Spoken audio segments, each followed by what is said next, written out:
ಬೆಳ್ತಂಗಡಿಯ ಕನ್ಯಾನ ಗ್ರಾಮದ ದಿನೇಶ್ ಮರಾಠಿ ಮನೆಗೆ ದಲಿತ ಸಂಘರ್ಷ ಸಮಿತಿ, ಭೀಮವಾದ ಸಂಘಟನೆ ಹಾಗೂ ರಿಪಬ್ಲಿಕ್ ಪಾರ್ಟಿ ಆಫ್ ಇಂಡಿಯಾ ಕರ್ನಾಟಕದ ಪಕ್ಷದ ನಾಯಕರು ಭೇಟಿ ನೀಡಿ ಕುಟುಂಬಸ್ಥರಿಗೆ ಸಾಂತ್ವನ ಹೇಳಿದರು. ಕಳೆದ ಫೆಬ್ರವರಿ 25ರಂದು ಬಜರಂಗ ದಳದ ಕಾರ್ಯಕರ್ತ ಕೃಷ್ಣ ಎಂಬಾತನು ದಿನೇಶ್ ಮರಾಠಿ ಎನ್ನುವ ದಲಿತ ವ್ಯಕ್ತಿಗೆ ಕ್ಷುಲ್ಲಕ ಕಾರಣಕ್ಕೆ ಹಲ್ಲೆ ನಡೆಸಿದ ಹಿನ್ನೆಲೆಯಲ್ಲಿ ಸಾವನ್ನಪ್ಪಿದ್ರು. ಘಟನೆ ನಡೆದು 21 ದಿನಗಳಾದರೂ ಸರ್ಕಾರ ಈವರೆಗೆ ಮೃತ ವ್ಯಕ್ತಿಯ ಕುಟುಂಬಸ್ಥರಿಗೆ ಪರಿಹಾರವಾಗಿ ಕನಿಷ್ಠ ಪಕ್ಷ ಸಾಂತ್ವನ ಹೇಳುವ ಕೆಲಸವನ್ನಾಗಲಿ ಮಾಡಿಲ್ಲ.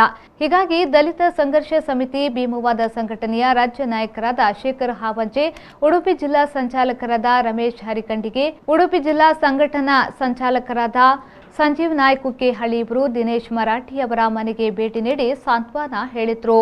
ಈ ಸಂದರ್ಭದಲ್ಲಿ ರಮೇಶ್ ಹರಿಕಂಡಿಗೆ, ಸಂಜೀವ್ ನಾಯ್ಕ ಕುಕ್ಕೇಹಳ್ಳಿ ಉಪಸ್ಥಿತರಿದ್ದರು.